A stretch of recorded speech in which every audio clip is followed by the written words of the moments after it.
Assalamualaikum warahmatullahi wabarakatuh. Halo anak sekalian, selamat berjumpa dengan Bapak. Pada kesempatan kali ini, pertama kali izinkan Bapak mengucapkan selamat kepada kalian yang telah naik kelas dari kelas 10 ke kelas 11. Dan ini adalah pertemuan pertama kita yang akan membahas tentang materi kelas 11, yaitu mengenai konsep momen gaya. Materi ini diperuntukkan bagi kalian kelas 11 MIPA dan IPS yang menempuh lintas minat fisika. Apakah momen gaya itu? Marilah kita bahas pada kesempatan kali ini. Momen gaya atau biasa orang menyebut sebagai torsi adalah besaran yang menyatakan besarnya gaya pada sebuah benda yang mengakibatkan benda tersebut mengalami gerak rotasi. Jadi tolong dibedakan antara gaya dengan momen gaya. Konsep gaya sudah kita bahas di kelas 10, di mana gaya di kelas 10 ini mengakibatkan pada gerak translasi. Saat ini kita akan meninjau lebih jauh, yaitu efek gaya pada gerak rotasi, di mana besarannya dinyatakan sebagai momen gaya atau torsi. Untuk memahami ini, marilah kita lihat gambar berikut. Perhatikan orang yang sedang memutar baut dengan menggunakan kunci Inggris ini, di mana ini adalah baut yang akan kita putar dengan menggunakan kunci Inggris. Kita misalkan ini adalah kedudukan dari garis kerja gaya, kemudian O ini adalah pusat rotasi dari bautnya, kemudian jarak dari O ke garis kerja gaya anggaplah sebagai R.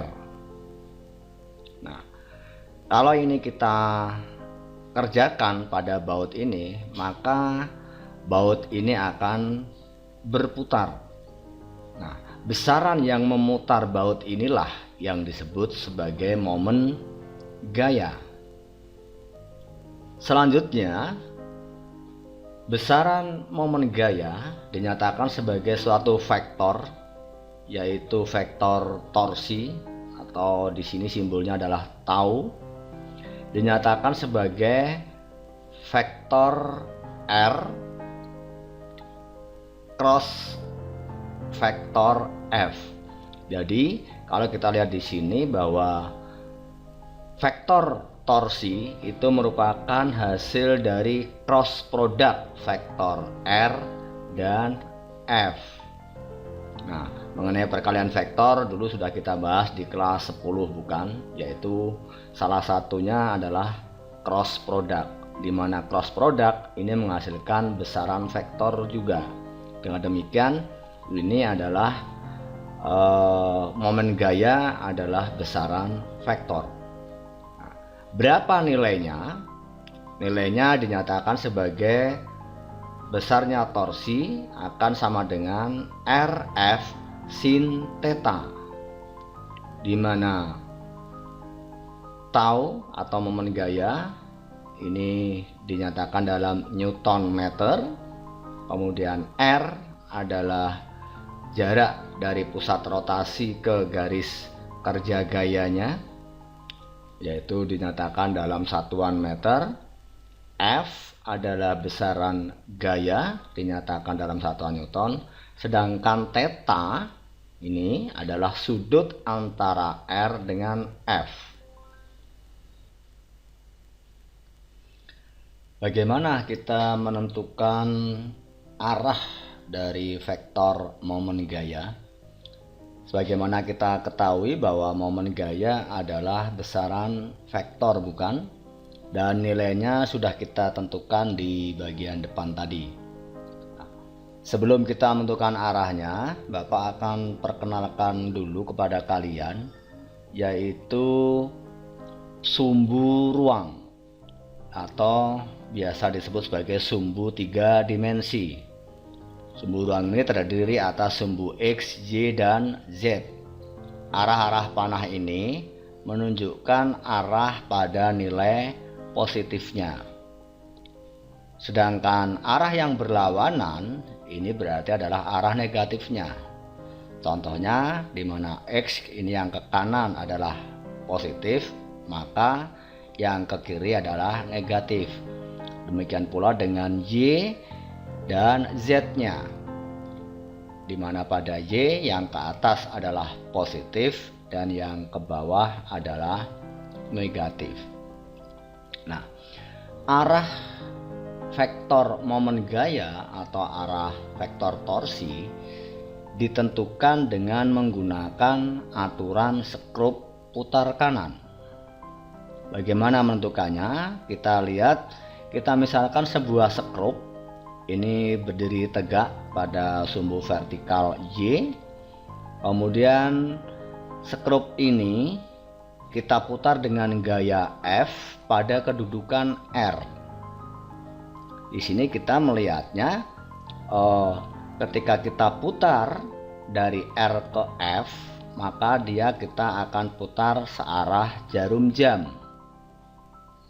Jadi F ini akan memutar skrup searah jarum jam. Vektor torsinya tadi sudah kita nyatakan sebagai hasil R cross F. Kemana arahnya? Arahnya kalau kita lihat, skrup ini akan turun. Dengan demikian vektor torsinya adalah ke arah sumbu Y negatif. Pada keadaan ini momen gaya kita nyatakan sebagai bernilai negatif. Dengan demikian kita simpulkan bahwa jika momen gaya mengakibatkan rotasi searah jarum jam, maka momen gaya bernilai negatif. Sedangkan jika momen gaya mengakibatkan rotasi yang berlawanan dengan jarum jam, maka momen gaya bernilai positif. Mudah bukan anak-anakku untuk menentukan arahnya? Jadi kita ingat aturan skrup putar kanan. Marilah anak-anak kita lanjutkan pembahasan kita tentang sifat dari momen gaya. Jadi tadi di depan sudah kita dapat menentukan arah dan nilainya. Sekarang bagaimana dengan sifat-sifat dari momen gaya itu? Sifat yang pertama menyatakan bahwa dua buah momen gaya dikatakan sama jika besar dan arah momen gayanya adalah sama. Bagaimana maksudnya? Mari kita lihat di sini. Ada dua buah momen gaya. Di sini adalah torsi 1, ini adalah torsi 2. Kalau kita lihat di sini bahwa besarnya momen gaya yang pertama adalah 2 kali 5, ini adalah 10, sedangkan momen gaya yang kedua adalah 2,5 kali 4 adalah 10. Pada keadaan ini dikatakan bahwa kedua momen gaya ini adalah sama. Perhatikan di sini, bukan gayanya ya anak-anak, tetapi momen gayanya. Jadi torsinya. Jadi kalau kita lihat di sini gayanya berbeda, tetapi besarnya momen gaya dan arahnya ini adalah sama. Dengan demikian, bagaimana dengan momen gaya yang berlawanan? Adalah jika momen gayanya sama, tetapi arahnya berlawanan. Mari kita tinjau di sini. Momen gaya yang pertama nilainya adalah 10 Nm, yang kedua adalah 10 Nm. Hanya kalau kita lihat di sini, arah momen gaya yang pertama akibat rotasi ini adalah berlawanan ya. Jadi yang satu ke atas, yang satu ke bawah. Maka kedua momen gaya ini dinyatakan sebagai momen gaya yang berlawanan. Dia dinyatakan di sini bahwa torsi 1 akan sama dengan minus torsi 2. Sifat selanjutnya ya, bahwa sebuah momen gaya pada suatu benda dapat digantikan dengan momen gaya yang lain sepanjang besar dan arahnya sama. Jadi kita dapat menggantikan suatu momen gaya dengan momen gaya yang lain, tapi ada syaratnya di sini, yaitu besar dan arahnya harus sama. Kita ulang lagi di sini. Jadi di sini dengan gaya 5 Newton kita bisa menghasilkan momen gaya sebesar 10 Newton meter. Kita bisa memperkecil gayanya, tetapi konsekuensinya jarak atau kedudukannya ini harus lebih jauh, sehingga nanti akan menghasilkan 10 Newton meter. Jadi dalam hal ini kita bisa menggantikan torsi 1 ini menjadi torsi 2 dengan nilai yang sama dengan merubah gayanya. Nah, inilah nanti yang dimanfaatkan untuk kita mendapatkan keuntungan mekanis dari suatu momen gaya, yaitu dengan gaya yang kecil menghasilkan momen gaya yang sama.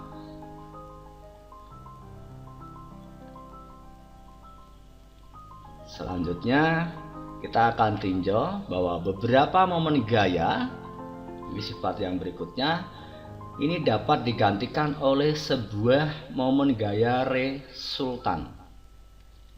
Jadi contohnya di sini suatu sistem dia dikenai 2 buah momen gaya. Yang pertama adalah oleh F1 dan ini adalah oleh F2.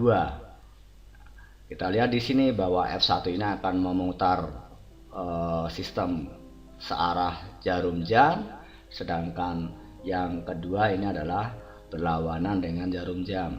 Nah, sistem ini dapat kita gantikan dengan satu saja momen gaya, yang hasilnya nanti adalah momen gaya resultannya nanti akan sama dengan momen gaya pertama ditambah dengan momen gaya yang kedua, mestinya dengan memperhatikan arahnya ya,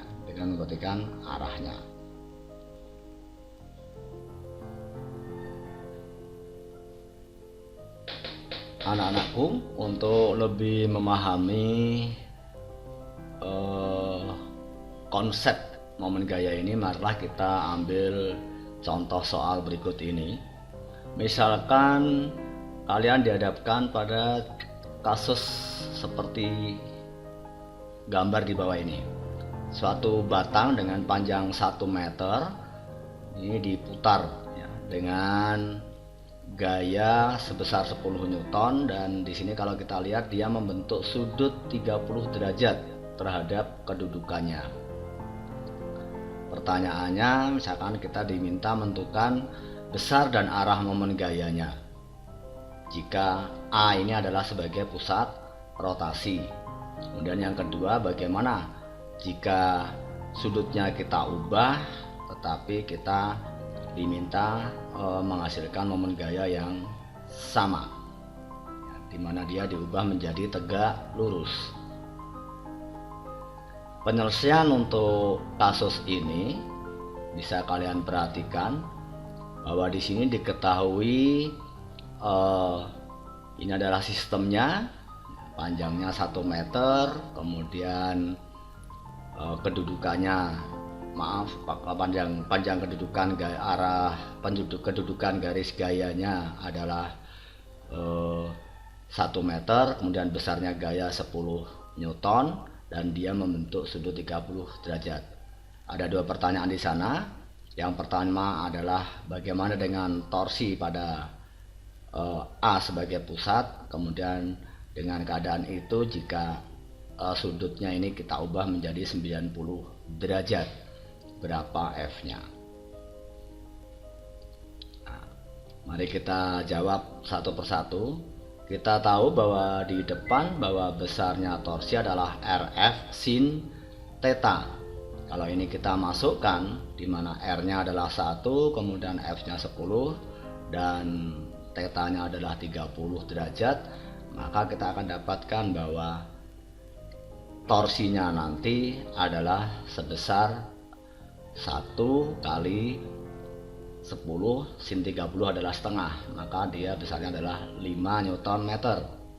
Kalau di sini kita lihat bahwa arah momen gayanya adalah menuju bidang gambar, jadi arah momen gayanya adalah masuk sana ya. Kalau kita tinjau dari arah rotasinya, maka dia searah dengan jarum jam, bukan? Sehingga nanti kalau seperti ini berarti arah momen gayanya adalah negatif, berarti menuju ke bidang gambar sana. Selanjutnya kita menginginkan kalau sudutnya yang dirubah 90 derajat dengan tidak mengubah torsinya, maka kita akan dapatkan bahwa karena sin 90 adalah 1, maka kita akan dapatkan bahwa di sini F-nya nanti adalah 5 Newton. Dari sini tampak anak-anak bahwa komponen yang menentukan momen gaya itu bukan hanya R dan F saja, tetapi ada sudut yang menentukan. Artinya sudut paling optimum untuk menentukan menghasilkan momen gaya yang diharapkan adalah ketika dia tegak lurus terhadap kedudukannya. Mudah bukan anak-anak? Baik, kita lanjutkan ke contoh kasus yang kedua. Ini contohnya, ini suatu batang ya, yang panjangnya 2 meter, kemudian dia dikenai gaya F1 5 Newton dan F2 nya juga 5 Newton. Di sini arah gayanya berlawanan. Kemudian di sana ditanyakan jika AC sama dengan BC, berarti ini C adalah titik tengahnya. Kita diminta menentukan arah resultan momen gaya pada sistem dengan A sebagai pusat rotasi. Bagaimana penyelesaiannya? Mari kita lihat ya, ini adalah sistemnya tadi, kemudian ini adalah besaran-besaran yang diketahui. Di sini kita dapatkan bahwa momen gaya resultannya nanti adalah F1 kali R1 minus F2 kali R2. Mengapa? Pada F1 R1 ini kalau kita lihat dia memutar sistem searah berlawanan dengan jarum jam. Sedangkan pada F2 R2 ini akan memutar sistem searah jarum jam sehingga nilainya negatif. Dari sini akan kita dapatkan dengan memasukkan nilainya, karena ini adalah tegak lurus berarti sudutnya 90 derajat, maka nilainya nanti adalah ini 5 kali jaraknya ini adalah 1 dikurangi ya 5 jaraknya adalah 2 karena pusat rotasinya adalah di A, menghasilkan momen gaya sebesar minus 5 Newton meter. Artinya apa? Bahwa sistem ini nanti akan berputar searah dengan jarum jam dengan besar momen gaya sebesar 5 Newton meter. Jadi tanda min ini ya, menentukan arah dari rotasinya. Demikian anak-anak tentang perkenalan kita mengenai momen gaya, dan untuk selanjutnya silahkan nanti kalian coba dengan model-model soal yang lain. Insya Allah dengan banyak soal yang kalian coba, kalian akan lebih mahir lagi menyelesaikan kasus-kasus yang berkaitan dengan momen gaya. Bapak akhiri pembahasan Bapak hari ini tentang momen gaya. Selamat belajar dan tetap semangat. Jangan lupa untuk selalu mentaati protokol kesehatan dimanapun kita berada. Kita berdoa bersama-sama semoga pandemi ini segera berakhir dan kita bisa bertatap muka kembali untuk belajar bersama-sama. Terima kasih. Assalamualaikum warahmatullahi wabarakatuh.